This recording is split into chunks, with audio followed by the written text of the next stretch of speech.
Ну и если уж продолжать тему положительных эмоций, то на минувшей неделе нам их продолжали дарить национальные праздники народов Поволжья, что сейчас повсеместно проходят. На неделе эстафету Сабантуя приняли Москва и Казань. В прошлом году казанский Сабантуй проходил, очевидно, под знаком универсиады. Но праздник настолько стал уже общероссийским, что и без гостей универсиады он собирает под свои флаги десятки тысяч людей со всех концов страны. Достаточно сказать, что только так называемых VIP-гостей на нынешнем казанском Сабантуе было более 300.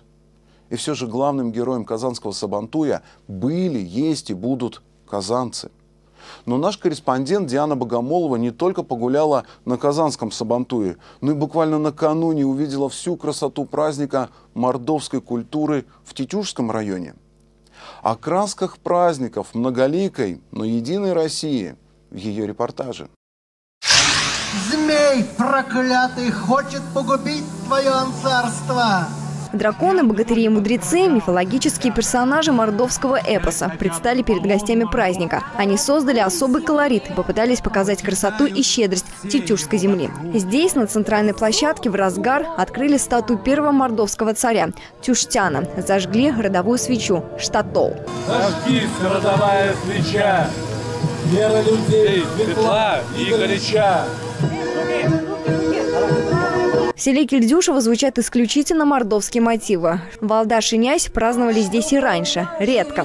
В этом году еще и метко. Республиканский праздник мордовской культуры Валдаш и Нясь, что в переводе «День летнего солнцестояния», в Тетюшском районе в таком масштабе проводится впервые. Этот грантовый проект удалось реализовать благодаря финансовой поддержке правительства Республики Татарстан. Организаторы надеются, что этот праздник обретет более широкий масштаб в будущем. Мастерская на открытом воздухе расположилась перед входом на Майдан. Проявить свои скрытые таланты могли все гости. Люди боятся быть смешными, понимаешь?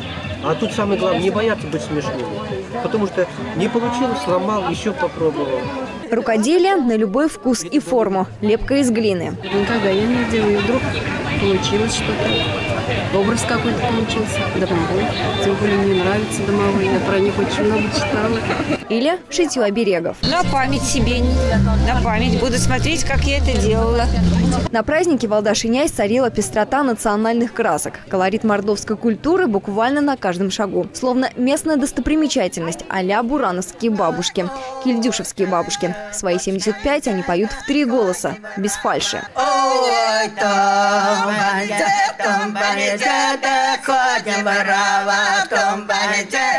Тут дети наши, да. Внуки наши, правнуки наши. Они обрадовались. Мы сегодня нарядились. Они над нами посмеялись. Рады были, проводили нас. А это гости из Черемшанского района. На праздник ехали долго, 7 часов. Но это не помешало им сохранить бодрость духа. Ансамбль «Умарина», что в переводе с мордовского «яблоня», яблоки недалеко падают. Есть и семейные у нас, и из поколения в поколение. Многих уже нет в живых, старых. У нас очень большой коллектив был, хорошие голоса у них были. Издревле Тетюшская земля является перекрестком культур и религий, местом встречи народов, принадлежащих к самым разным языковым группам. Здесь живут русские, татары, чуваши и мордва, где мордва – самый малочисленный народ, сохранивший свою самобытную культуру, обычаи и традиции. Между народами чуваш, татары, русские, чтобы они всегда жили дружно, и для этого в районе у нас сглаженно везде вот такая работа идет.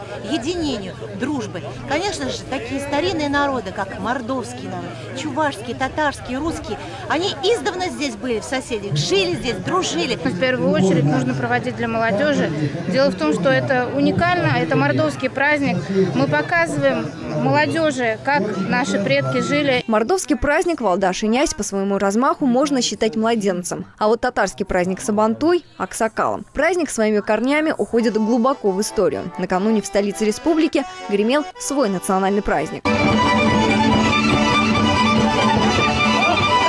Сабантуй размахнулся на 3 площадках – в Березовых рощах, в поселках Мирный и Дербышки, также на озере Лебяжье. Татарстанский колорит увидели многочисленные гости из 61 страны мира. Вот они, из Турции, во главе с мэром Стамбула. Татарский чак-чак и хлеб пробовали на вкус, в том числе секретарь Совета безопасности России Николай Патрушев. Перед входом на праздничный Майдан – тюбетейки. Без них вход воспрещен.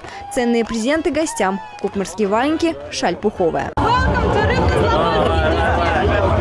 Самый высокий аккорд в праздновании Сабантуя прозвучали на центральной площадке Березовой рощи. Театрализованное шоу с красочными зарисовками о быте жителей татарских деревень и традициях народов многонационального Татарстана. Мы сегодня находимся на одном Майдане.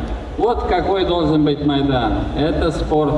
Это культура, это дружба, это наши гости. На главном Майдане традиционные спортивные состязания. Бои мешками, бег в мешках, лазание на стол, перетягивание каната. В соревнованиях принимают участие и дети, и даже ветераны. Завершилось это традиционным награждением победителей. Красочно было на всех 3 площадках праздника. В Кировском районе на сцене как кульминация слияния в едином танце 4 национальных – узбекского, башкирского, турецкого и татарского. Как напоминание, что в этом году Казань – столица тюркского мира. Эти праздники, они сближают, объединяют всех народов. А наша главная задача – нашей Республики Татарстан в Российской Федерации все люди жили в мире и согласии. Национальные праздники народов России проводятся благодаря государственной программе по национальной политике, финансируемой федеральным бюджетом. Этот немаловажный аспект оказывает реальную поддержку в вопросах сохранения культур и традиций. Финальную точку народным гуляниям поставят 5 июля. Татарстанцы отметят чувашский праздник Уяв. Диана Богомолова, Андрей Ключников. Республика. Итоги недели.